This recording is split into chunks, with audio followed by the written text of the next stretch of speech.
Desarrollo del proyecto Thule. Resumiendo todas las indicaciones, advertencias y consejos dados por el Dr. John Dee a la reina de Inglaterra, Isabel I, el proyecto Thule podría describirse en función de los objetivos a cumplir y los medios necesarios o disponibles. Este análisis estratégico nos permitiría entonces arribar a las variantes tácticas alternativas. Objetivos. Primero, dotar a Inglaterra de la supremacía marítima y terrestre sobre todo el mundo conocido y también sobre los mundos desconocidos. Segundo, asegurar a Isabel I o a los nobles que ella designe o a quienes le sucedan la erección de un vasto imperio universal como jamás se ha visto y ante el cual quedarían empequeñecidos los de Alejandro, César, Gengis Khan o Carlomagno. Tercero, conseguir al tiempo de tales objetivos que la gracia del Espíritu Santo transforme a los pueblos del imperio anglosajón para mayor gloria de Cristo Luz. Medios. Los medios para concretar tales objetivos consisten en seguir férreamente un plan adecuado, o sea, una estrategia hiperbórea. Para cumplir con tal estrategia, que es la clave del proyecto Thule, el Dr. John Dee estableció 5 pasos imprescindibles. Primer paso: ocupación estratégica inmediata de Groenlandia por tropas de Inglaterra, asegurando al imperio, de ese modo, el exclusivo control de la entrada a los otros mundos. Segundo, seleccionar y entrenar una élite de caballeros iniciados en el magisterio de la gran obra y en los secretos de la lucha espiritual. Tercer paso, buscar una piedra del cielo, debidamente tallada y afinada para abrir las puertas que permiten acceder a los otros mundos. Cuarto paso, convocar a todas las personas sensibles del reino que puedan colaborar para hallar el lugar exacto de las puertas. Según John Dee, esto también puede determinarse exactamente mediante cálculos matemáticos, para lo cual habría que iniciar los estudios correspondientes. Quinto paso, desarrollar nuevas armas y perfeccionar la existente a base de pólvora, recurriendo a la alquimia y a la magia si fuera necesario. Un estudio sobre la factibilidad de aplicar la estrategia precedente arroja 2 tácticas alternativas. Primera táctica: si se consiguen cumplir la totalidad de los pasos, pueden procederse a invadir el mundo de los gigantes, iniciando su conquista. Luego de someter a los seres demoníacos, el reino debe servirse de ellos para establecer el imperio universal. Segunda táctica: si no se pueden cumplir todos los pasos, es necesario dar prioridad al cuarto para sitiar la puerta. En tanto se arriba al segundo y quinto paso. De este modo se consiguen garantías que permiten encarar la guerra de conquista con cierta seguridad de triunfar. El tercer paso puede ser omitido a condición de establecer con precisión el momento astrológico en que la puerta se abre por sí misma una vez al año. Con esa alternativa, aunque lleve más tiempo, puede prepararse convenientemente la conquista de los otros mundos. En cualquiera de las 2 tácticas alternativas, la clave para obtener el éxito es el primer paso, del cual no es posible prescindir, pues la ocupación de Groenlandia asegura que tarde o temprano podrá forzarse el umbral. Tercero, reacción sinárquica contra John Dee. Como ya dijimos, Las comunicaciones que John Dee hiciera a la reina Isabel I pronto fueron conocidas por los druidas galeses, que infectaban el reino y prontamente remitidas a Chang Chambala. Allí causó especial efecto la noticia de que un Virya despierto se hallaba en posesión de un transductor atlante, mediante el cual se ponía en contacto con los Siddhas hiperbóreos.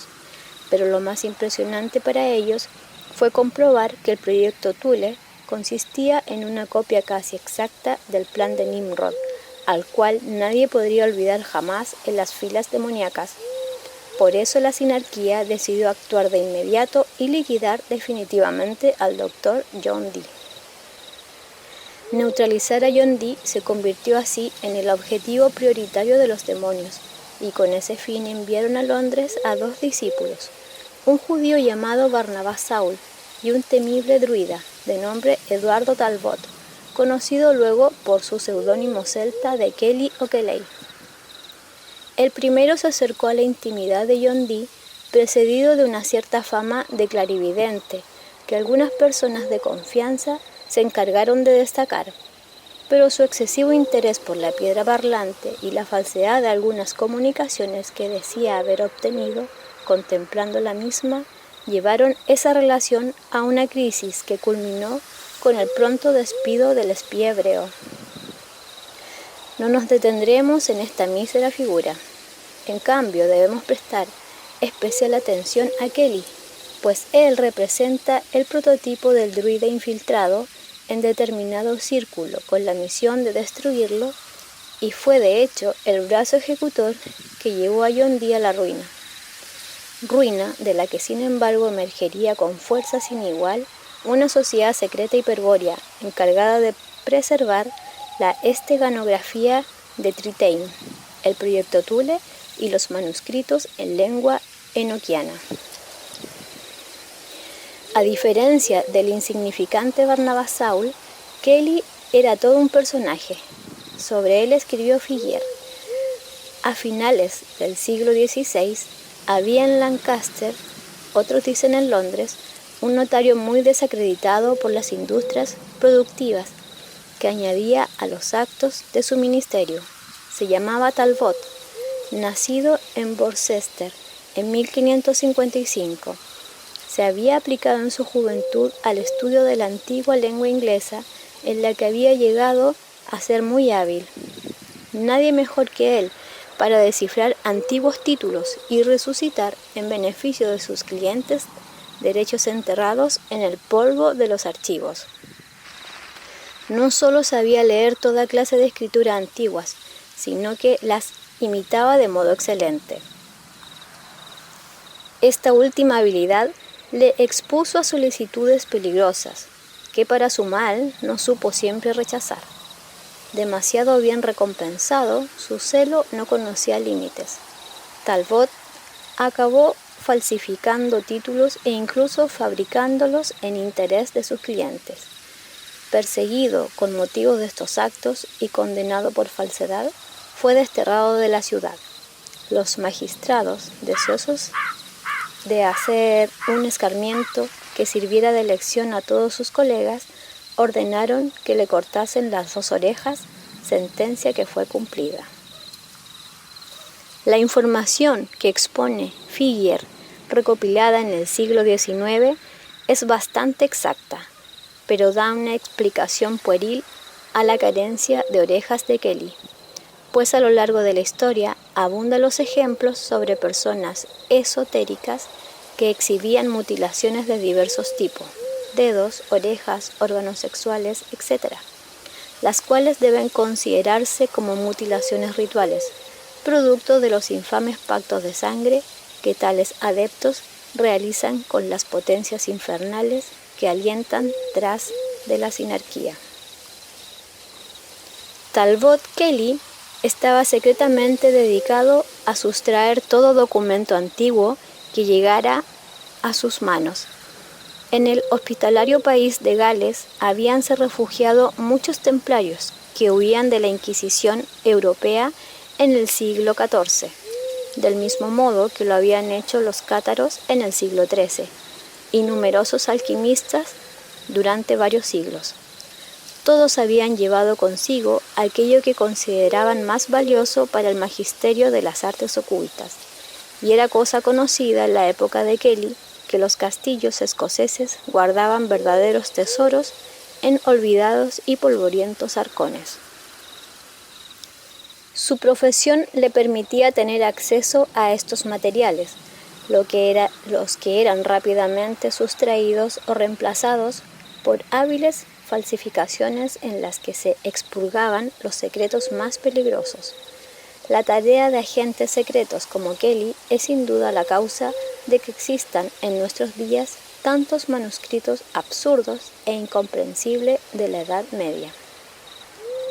Como el Dr. John Dee era el especialista en criptografía y filólogo más prestigioso de Inglaterra, y cultivaba la afición por coleccionar manuscritos antiguos de alquimia u ocultismo, forzosamente debía tropezar con Kelly durante sus búsquedas. Eso había ocurrido unos 10 años antes, y desde entonces el astuto Kelly había mantenido una relación amistosa con John Dee, estimulada con la venta de manuscritos y libros a los que el sabio era tan adicto y que el druida obtenía con sorprendente facilidad. Al comenzar el reinado de Isabel I, se desató un demoledor ataque contra la Iglesia Católica y sus fieles que abarcó a toda la Gran Bretaña. En esas acciones fueron saqueados numerosos conventos y abadías y se expropiaron castillos, haciendas y otras posesiones de la nobleza católica. Se comprende que en esas circunstancias un personaje como Kelly debía medrar en cada ocasión que se le presentara, para hacerse de los libros y escritos del botín protestante. Por consiguiente, tras 24 años del reinado de Isabel I, el surtido de materiales en posesión de Kelly era inacabable. Pero lo más importante consistía en que siempre sabía dónde encontrar los documentos más raros para satisfacer a los deseos de John Dee. Gozaba, pues, de la confianza de éste, cuando en 1582 apareció en Londres sumamente interesado en observar la famosa piedra parlante. La estrategia que la sinarquía aplicó para neutralizar a John Dee puede resumirse en 2 golpes tácticos. Primero, intrigar en la corte para desprestigiar al sabio y aislarlo de Isabel I, su protectora. Como el sabio carecía de recursos personales, el éxito de esta táctica significaría su ruina económica, cabiendo esperar que el proyecto Thule se tornase impracticable luego de la caída de su mentor. Segundo, el adepto Kelly debería mantenerse lo más cerca posible de John Dee, acompañándolo en sus desventuras y aguardando la oportunidad de descargar el golpe de gracia. El objetivo de esta acción sería a. Obtener el espejo mágico para ser devuelto a Chanchanbalá. B. Recuperar el material peligroso que tuviera John Dee en su poder, o sea, la esteganografía, los escritos en lengua enoquiana y la irreemplazable biblioteca de manuscritos y libros incunables. C. Asesinar al imprudente Dr. John Dee cuando el desprestigio lo hubiese sumido en el ostracismo y el olvido. Para cumplir la precedente estrategia, se aprovechó en primer término la natural ingenuidad del sabio. En efecto, en 1582 se presentó Kelly con una bolsa conteniendo un polvo amarillento, del cual decía que era piedra filosofal. Contó la historia de que el mismo había sido hallado en la tumba de un obispo católico del país de Gales, que fue profanada en días de la revuelta protestante. Junto con el polvo se encontró un manuscrito que enseñaba el art regia, la fabricación artificial de oro por medio de operaciones alquimistas. El documento estaba cifrado, tal como se acostumbraba en aquellas épocas, y según Kelly, solo un experto como John Dee podría descifrarlo. Aunque parezca increíble, esta sencilla treta dio resultado, y el sabio pronto se vio entusiasmado por efectuar exitosamente una transmutación. El sabio inglés descifró fácilmente el manuscrito y siguió sus instrucciones. Así fue como, con el concurso del polvo amarillo, aportado por Kelly, pronto obtuvo algunas libras de oro en el crisol. Pero ese polvo, esa piedra filosofal, verosímilmente era un compuesto aurífero preparado por el astuto druida con fines de engaño, lo que explica la fantástica transmutación. Decimos esto no porque neguemos la posibilidad de la transmutación alquimista, sino por el contrario, porque la verdadera piedra filosofal funciona en resonancia con fluidos vitales del magíster, como todas las técnicas del mismo tipo, y no podría ser utilizada en forma que lo hizo Kelly para engañar a John Dee. Lo más seguro es que el oro estaba presente en el polvo amarillo. Sea como fuere, lo cierto es que Kelly sugirió comunicar el descubrimiento a la corte. Siniestro consejo que, al ser seguido insensatamente por el sabio, señaló el primer éxito de la táctica sinárquica, pues inmediatamente que se hizo público el hecho de que el sabio podía fabricar oro, varias personas influyentes comenzaron a intrigar ante Isabel I para que suspendiese todos los sueldos que la corona pagaba a John Dee. Esta medida no hubiese afectado a nuestro héroe si no fuera porque, previsiblemente, el polvo amarillo no produjo más oro. Las posteriores retractaciones y aclaraciones solo sirvieron para cimentar su desprestigio y no revirtieron la situación económica, que fue haciéndose cada vez más crítica, pues no recibió ni un centavo más de parte de la corona inglesa. 2 años después se hallaba en la completa ruina, malvendiendo algunos de los valiosos manuscritos de su biblioteca para poder comer. Los clientes interesados en adquirir tales obras eran presentados al sabio por Kelly, como se comprueba. Entonces, en 1584, el éxito de la estrategia sinárquica era total, y seguramente pronto habría sido asesinado el ilustre sabio, de no mediar un suceso imprevisible para las filas demoníacas. Este hecho, salvador para John Dee, no tiene conexión causal con sus desventuras, pero presenta claramente la evidencia de una vinculación carismática entre virias, la cual es sincronística para los miembros de la Aura Catena. Debemos recordar del capítulo El espejo de piedra que el emperador de Alemania, Rodolfo II, mantenía un correo secreto con Isabel I para negociar la venta del espejo mágico de la princesa Papan. Este espejo es el mismo con el cual el doctor John Dee hablaba a los ángeles, quienes le dictaron innumerables conocimientos en lengua enoquiana. Pero en 1584, luego de la campaña lanzada en su contra, nadie creía ya en las propiedades del espejo ni en los poderes espirituales del doctor John Dee. Por eso Isabel I, para quien el espejo mágico era solo un trozo de fea roca pulida y el proyecto Thule una utopía imposible, decidió emplear al desdichado John Dee para algo más inminente y concreto: la guerra contra España, y para que desplegase una actividad en la cual éste siempre se destacó: el espionaje. Para la hábil soberana, obtener información sobre España era de vital importancia, y un lugar adecuado para ello era sin duda la corte bohemia de Rodolfo II, sobrino del rey español Felipe II. Decidió llevar a cabo esta empresa avisando a Rodolfo II que no podría desprenderse de la preciosa piedra americana, pero que con gusto la enviaría a Praga con un mensajero prestigioso y sabio de nombre John Dee. La maniobra tenía por objeto infiltrar al espía en la corte alemana para adquirir toda la información posible sobre los Habsburgos españoles y, de ser posible, lograr que Rodolfo II facilite a éste un salvoconducto para llegar a la misma España. Como se ve, era una misión suicida, muy distinta de aquellos viajes a los Países Bajos que realizara antaño para adquirir brújulas o mapas portugueses en beneficio de la corona inglesa. Pero a John Dee no le quedaban alternativas. Acosado por el hambre, desconcertado por el súbito cambio de suerte, minada su salud por el envenenamiento sistemático a que lo sometía Kelly con sus drogas que también conocen los druidas, y con su mujer totalmente dominada por este.